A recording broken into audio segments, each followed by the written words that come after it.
영상으로 참여하시는 우리 성도님들 반가운 마음으로 할렐루야로 인사 나누겠습니다. 할렐루야, 할렐루야. 무더운 한 주도 주 안에서 건강하셨습니까? 오늘은 좀 동심으로 돌아가서 이렇게 인사했으면 좋겠습니다. 공주님들에게는 하나님의 공주님, 왕자님들에게는 하나님 나라의 왕자님, 멋지십니다. 아름다우십니다. 시작하시기 바랍니다.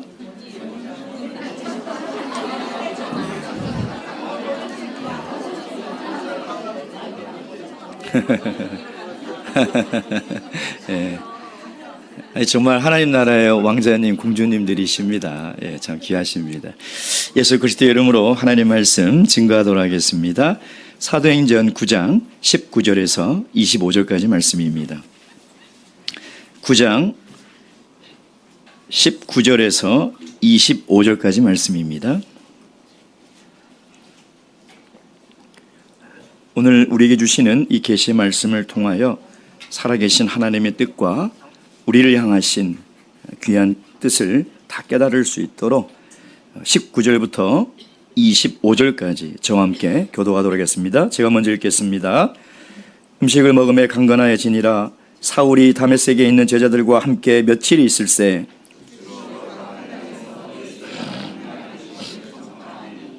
듣는 사람이 다 놀라 말하되 이 사람이 예루살렘에서 이 이름 부르는 사람을 잔해하던 자가 아니냐. 여기 온 곳도 저희를 결박하여 대제사장들에게 끌어가고자 함이 아니냐 하더라.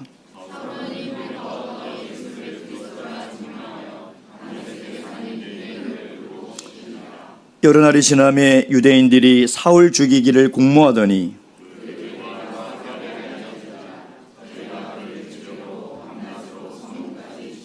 다 함께 읽겠습니다. 시작. 그의 제자들이 밤에 광주리에 사울을 담아 성에서 달아 내리리라. 아멘.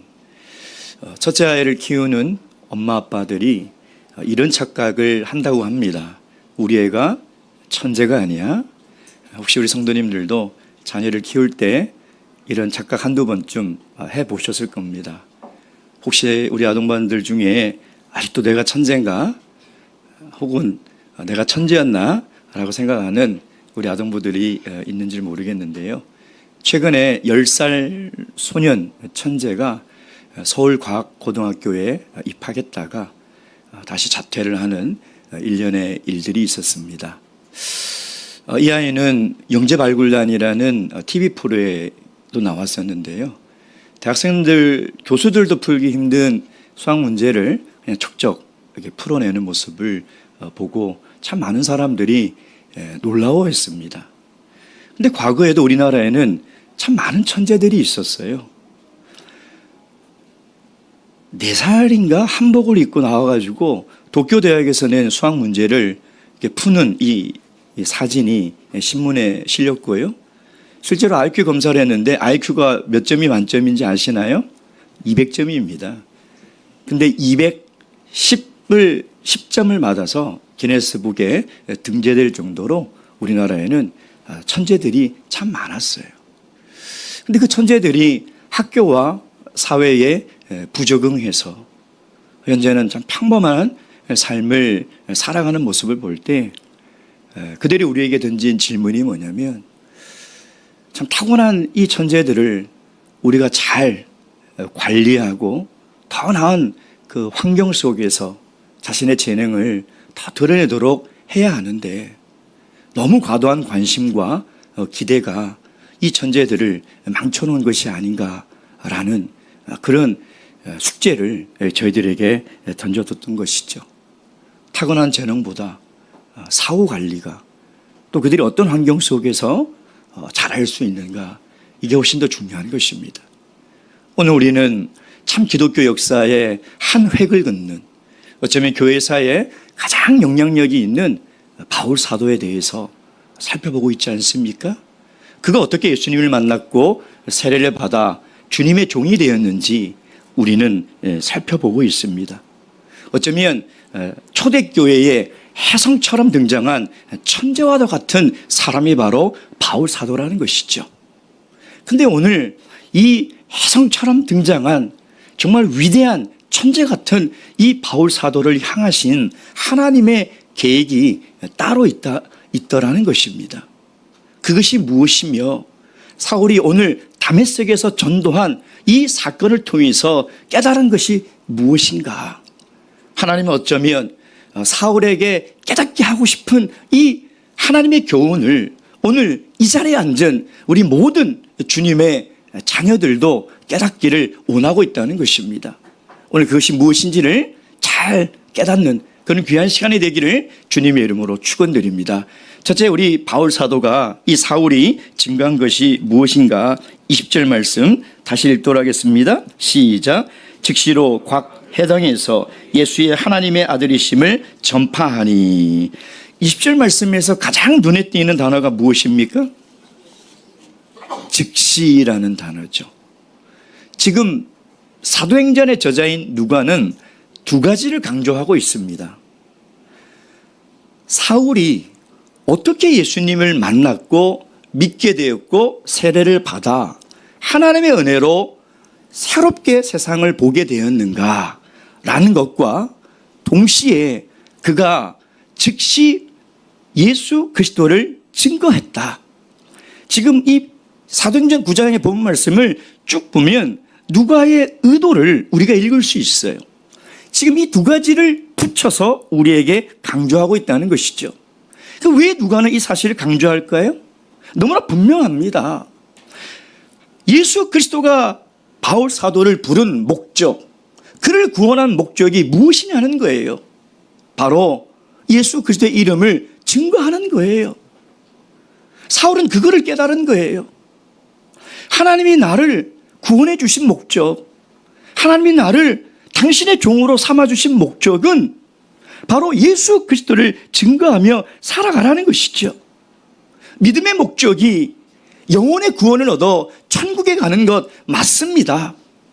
그러나 동시에 우리가 천국 가는 그날까지 이 땅에서 해야 할 사명도 있다는 것이 바로 하나님께서 우리에게 깨닫게 하고 싶은 것이라는 것이에요. 하나님의 은혜로 구원받아 그냥 내 삶은 내 삶대로 살아가는 것이 아니라 하나님의 은혜로 구원을 받은 모든 그리스도인들은 반드시 해야 될 사명이 있다는 것이죠. 그것이 무엇입니까? 예수 그리스도를 증거하는 거예요. 바울 사도는 예수 그리스도에 대해서 두 가지로 증거합니다. 20절에 보면 예수님이 하나님의 아들이다. 그리고 22절에 보면 예수가 그리스도다. 이 두 가지를 증거하고 있는 것이죠. 여러분, 이것은 우리가 예수를 믿으면서 예수님에 대한 가장 중요한 믿음이며 우리의 신앙 고백이에요. 이 두 가지 어디서 많이 듣지 않았습니까?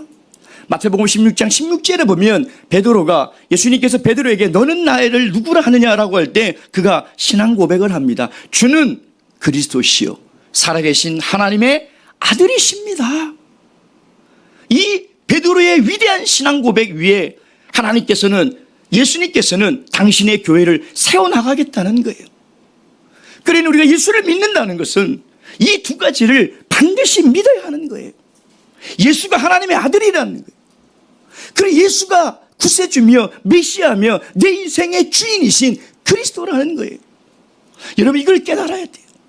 내가 세례를 받았음에도 불구하고, 내가 주님의 은혜로 구원을 얻었음에도 불구하고 예수가 누구신지, 예수가 어떤 분인지 아직도 깨닫지 못한다는 것은 내가 어떻게 예수님을 증거할 수 있겠습니까? 내가 100% 확신이 있어야 하고 내가 그것을 온전히 깨달아야 예수 그리스도의 이름을 증거하며 살아갈 수 있지 않겠습니까? 근데 오늘 이 20절에 보면 어디에서 그것을 증거했다고 그랬습니까? 회당에서. 여러분, 유대인의 회당에는 가운데 구약의 율법책이 크게 있습니다. 그들이 믿고 읽는 이 구약의 율법은 예수 그리스도를 믿는 그리스도인들을 핍박하는 증거예요. 증거. 그들이 왜 예수 그리스도를 십자가에 못 박아 죽였습니까? 구약의 율법 때문인 거예요. 그들이 왜 지금 그리스도인들을 핍박합니까? 구약의 율법 때문이에요. 구약에 보면 하나님의 저주를 받은 사람은 나무에 매달려 죽이게 돼 있어요. 그러니 어찌 예수가 십자가에 달려 죽었는데 그가 하나님의 아들일 수 있냐 이 말이에요. 이게 신성모독이라는 것이죠. 그래서 그들은 이 회당에 있는 구약의 율법을 가지고 예수 그리스도를 십자가에 못 박고 예수 그리스도를 따르는 그리스도인들을 핍박하고 있는 거예요. 사울도 그랬던 것이죠. 근데 그가 비늘에서 눈이 벗겨지면서 구약의 말씀이 새롭게 보이기 시작하여 그 예수가 누구라고요? 하나님의 아들이라는 거예요. 똑같은 구약의 성경으로 깨달은 거예요. 영적인 눈이 뜨이지 않으면 똑같은 책을 봐도 깨달을 수가 없는 것입니다. 사울은 깨달은 것이죠. 오히려 예수가 십자가에 달려 돌아가셨기 때문에 하나님의 아들이라는 거예요. 똑같은 사건을 가지고 유대인들은 하나님의 아들이 아님을 증거하는 자료로서서 그리스도인들을 핍박하고 있고, 바울사도는 똑같은 책을 가지고 예수가 하나님의 아들이라고 증거하고 있다는 것이죠. 왜 예수가 하나님의 아들입니까?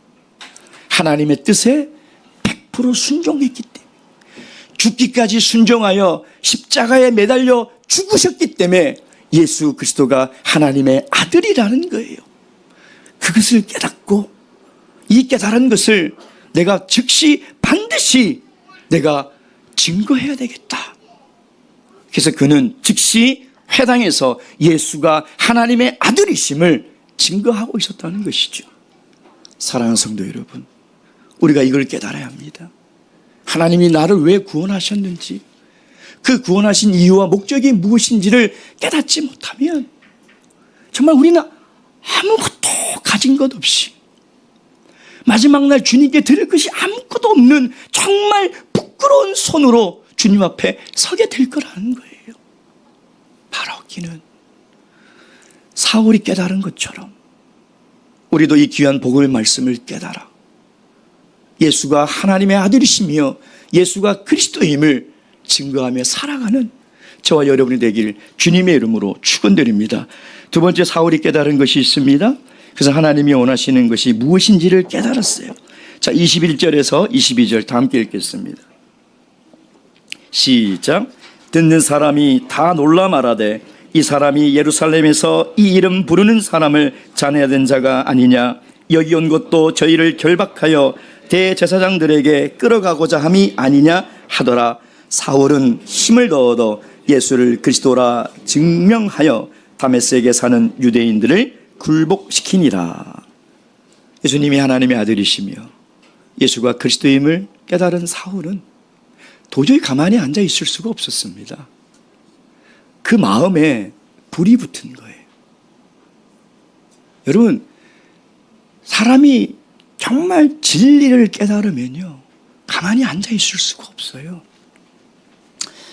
좋은 것을, 가장 귀한 것을 깨달았을 때는 그 마음에 막 불이 일어나요. 불이 일어나요. 그래서 사울은 즉시로 회당에 가서 예수 그리스도를 증거했죠. 복음을 증거한 겁니다. 근데 유대인들의 반응이 어땠습니까? 21절에 보니 다 놀라며. 왜 놀랬을까요? 뒤에 나오고 있죠. 왜 놀랬을까요? 사울이라는 사람이 지금 이상한 얘기를 하잖아요. 그래서 분명히 이 얘기를 했을 때 아마 강하게 항의하고 아마 그의 입을 틀어막으며 지금 무슨 소리를 하냐 회당에서 라고 그를 제지했을 거예요. 근데 22절에 보니까 기가 꺾이는 것이 아니라 힘을 더 얻어 예수가 그리스도임을 증거하니 어떻게 됐다고요? 유대인들이 어떻게 됐다고요? 굴복시키니라. 이게 무슨 의미일까요? 지금 사울이 복음을 전했는데 유대인들이 굴복당했다는 것일까요? 그런 의미일까요?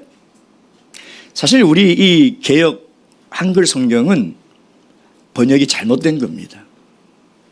개역 한글 성경을 제외한 모든 성경들은 원문에도 그래요. 이게 굴복시키다라는 의미가 아니에요. 혼란스러워하다라는 뜻이에요. 혼란스러워하다. 원문의 뜻이 뭐냐면 뒤죽박죽 섞여서 혼잡해지다, 혼란해지다, 이런 뜻을 가지고 있어요.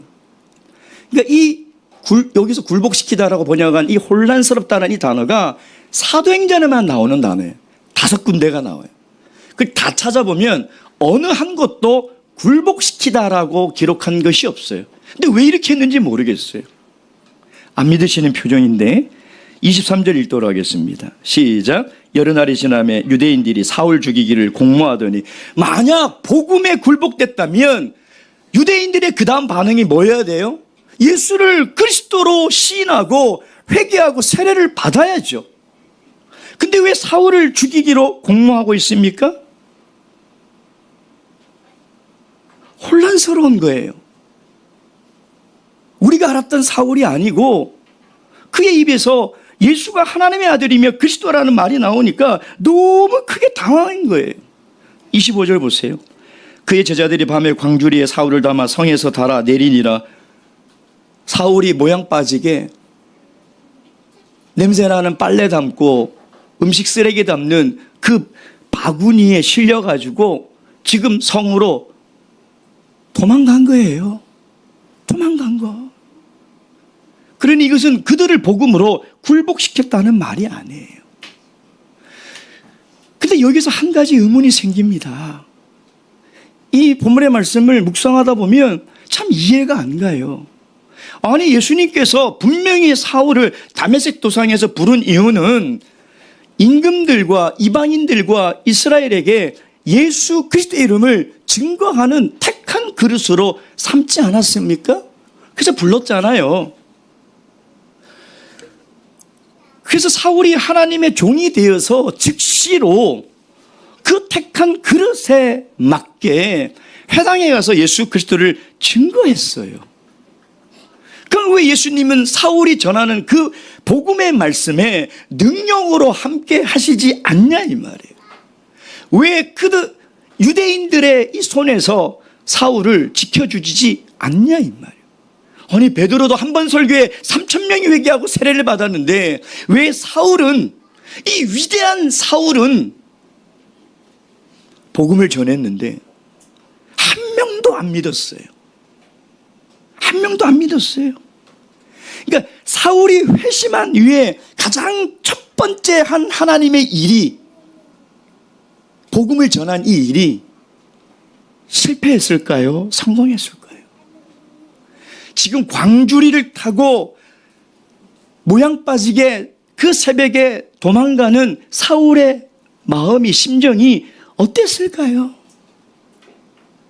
왜 하나님은 사울을 당신의 택한 그릇으로 부르셔놓고 그 부르심에 합당한 목적에 따라 복음을 증거하고 있는데 왜 안 도와주냐 이 말이에요. 왜 안 도와주냐 이 말이에요. 이 질문에 대한 답은 여기에 있습니다. 23절 다 함께 읽겠습니다. 시작. 여러 날이 지나매 유대인들이 사울 죽이기를 공모하더니, 여러 날이 지나매. 이 여러 날은 3년의 기간이라고 신학자들이 이야기를 합니다. 갈라디아서 1장 17절 18절, 갈라디아서 1장 17절 18절,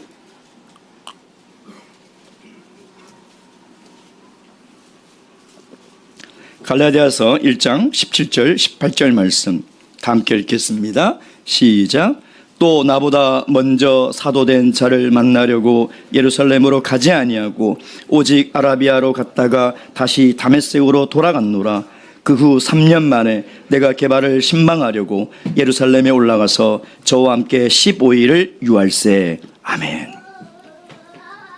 사울이 3년 동안 아라비아 광야에서 기도하고 묵상하고 예수 그리스도의 가르침을 계시를 통해서 받고 훈련받았던 거예요. 사울이 깨달은 것이 뭐냐? 아, 하나님의 은혜로 물과 성령으로 거듭나 그리스도인이 되는 것과 내가 예수를 증거하며 살아가는 제자가 되는 것은 다르다는 거예요. 여러분, 이 두 가지는 다른 거예요. 내가 그리스도인이 되는 것은 전적인 하나님의 은혜로 되는 거예요. 무조건적인 하나님이 베풀어 주신 은혜로 내가 죄사함을 받고 그리스도인이 되는 거예요. 그러나 예수 그리스도의 이름을 증거하며 살아가는 증인은 반드시 훈련을 받아야 돼요. 왜 그런지 알아요? 땅끝까지 이르러 내 증인이 되리라 하는 주님의 명령을 살아내려면 삶은 이론이 아니에요. 머리로 안다고 되어지는 것이 아니에요. 주님의 명령이 복음을 전하는 것인지 몰라서 우리가 복음을 안 전합니까? 그걸 몰라서 우리가 두려워하고 예수를 그리스도라고 증거하지 않고 살아가고 있습니까? 다 알아요. 수십 번, 수백 번, 수천만 번 들어서 다 아는 내용이에요. 근데 문제는 뭐냐면 훈련받지 못했기 때문이에요. 내가 아는 것을 내 삶을 변화시켜서 살아내려면 훈련을 받아야 돼요. 하나님이 사울을 택해서 왜 당장 안 써먹겠습니까? 이 천재 같은 이 율법의 천재요, 이 위대한 이 하나님의 도구를 왜 안 쓰겠냐 이 말이에요. 하나님이 원하는 것은 지금 당장 가서 복음을 전하는 게 아니에요.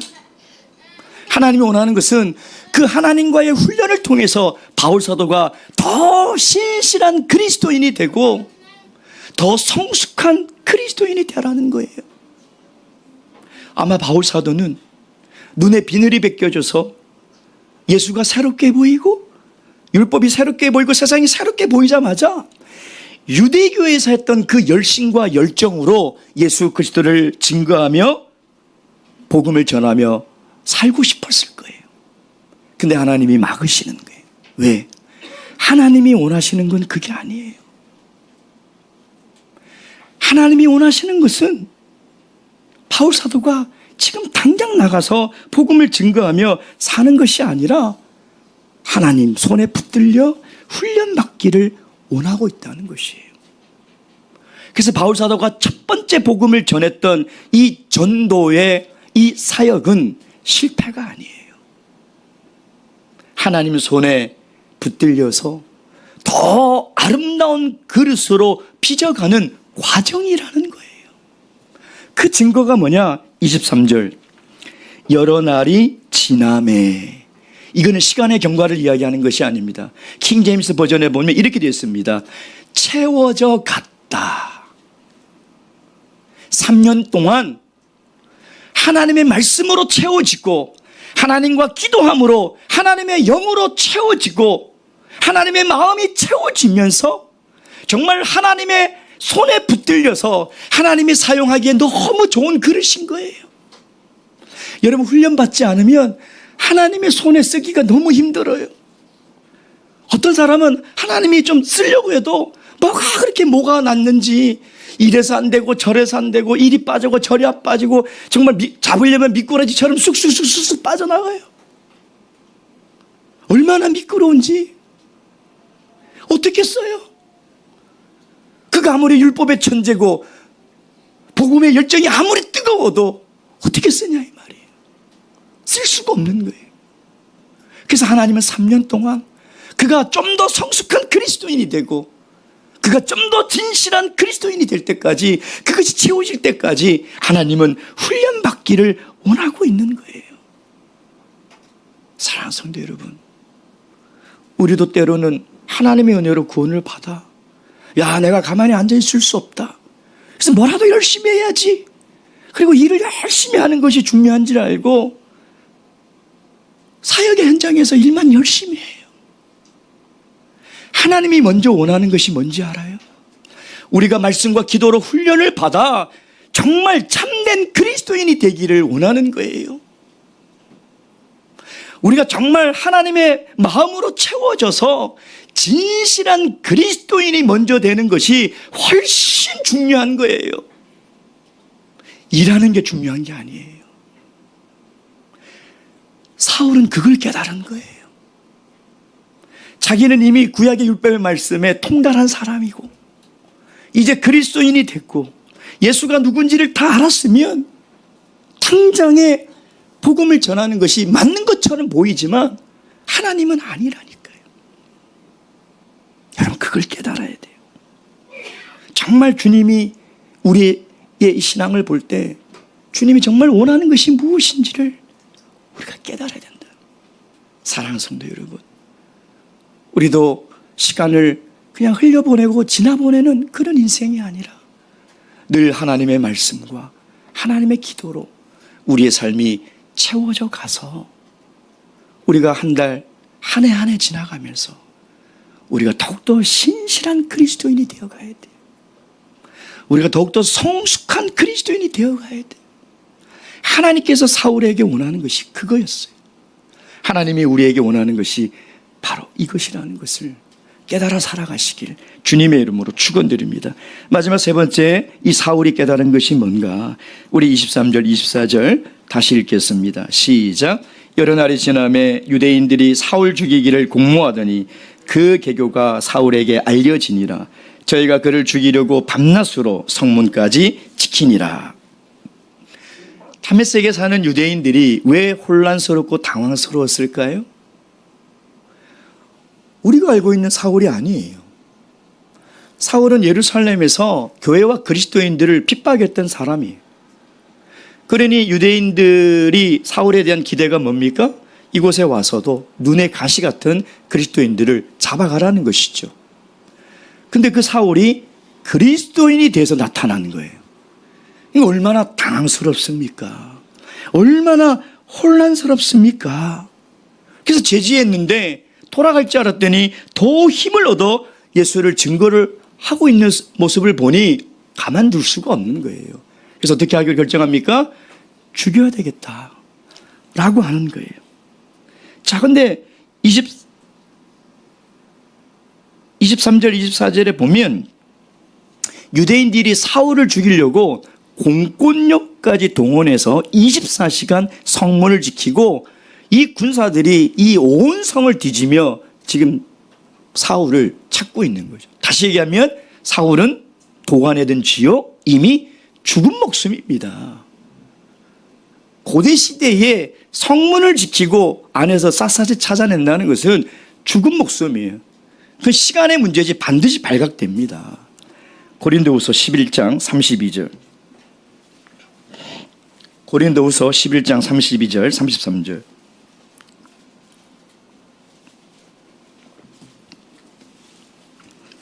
고린도후서 11장 32절 33절 다 함께 읽겠습니다. 시작. 다메섹에서 아레다 왕의 방백이 나를 잡으려고 다메섹 성을 지킬새 내가 광주리를 타고 들창문으로 성벽을 내려가 그 손에서 벗어났노라.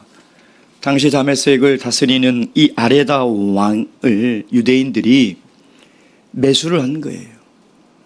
그래서 군인들을 동원해서 공권력을 동원해서 사울을 잡겠다는 거예요. 근데 그 계교가 24절에 그 계교가 사울에게 알려지니라. 그럼 계교는 뭐예요? 은밀하게 진행되는 계획입니다. 아무도 모르게 비밀스럽게 진행되는 음모요, 계획이래요.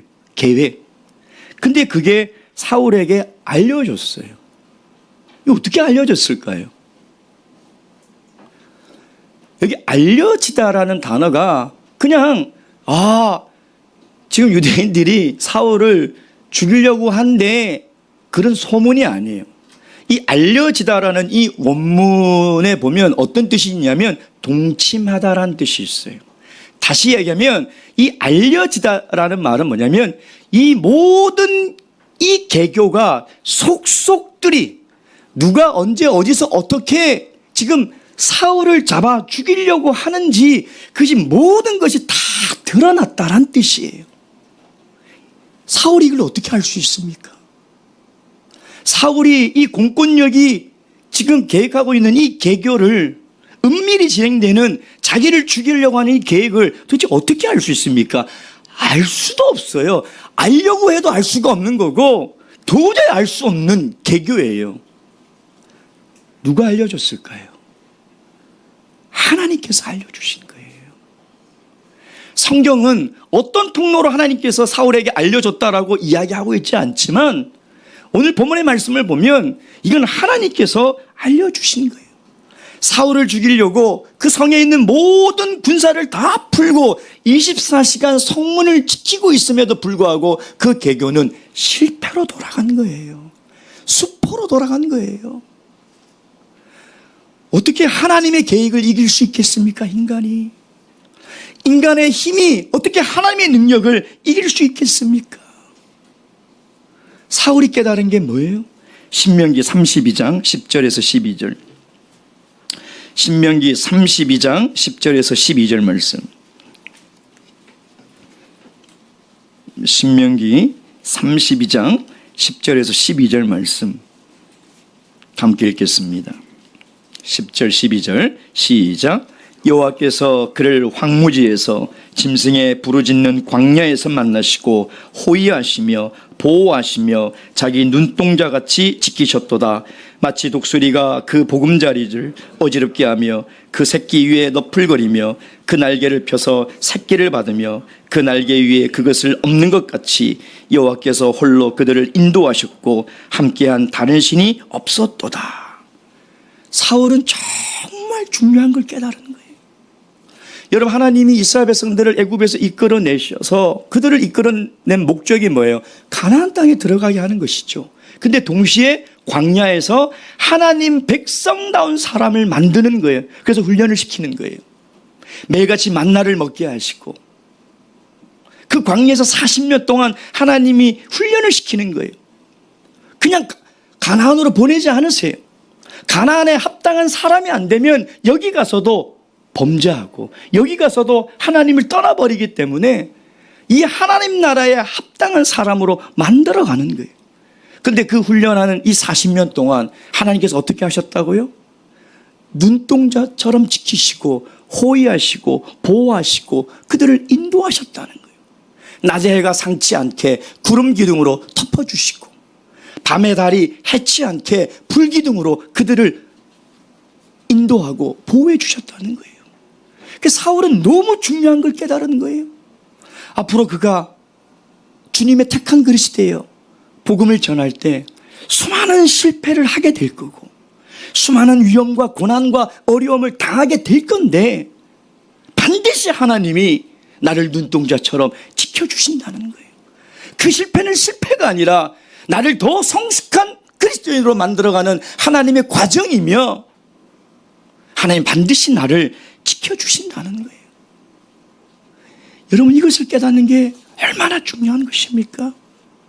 여러분, 성숙한 그리스도인들은 이걸 믿는 사람이에요. 하나님이 나를 지금 훈련시키고 계신다는 거예요. 왜 내가 하는 일이 이렇게 잘 안 되고 실패가 되고 왜 이렇게 많은 어려움과 고난이 있지? 하나님이 나를 훈련시키는 거예요. 내가 진실한 그리스도인이 되기를 하나님이 바라기 때문에. 근데 하나님이 나를 내버려 두지 않고 눈동자처럼 지키고 있다는 거예요. 그걸 우리가 믿어야 하는 것이죠. 여러분, 성숙한 그리스도인들은 반드시 주님이 우리 삶을 지켜주시고 사방으로 적이 우리를 둘러싸고 우리를 해하고 잡으려고 하더라도 하나님이 발끝 하나 다치지 않게 당신의 눈동자처럼 안전하게 지켜주신다는 것입니다. 사울이 깨달은 것이 이거예요. 하나님께서는 아브라함을 부르시고 아브라함도 훈련시키셨어요. 야곱도, 요셉도, 모세도, 다윗도, 예수님의 제자도.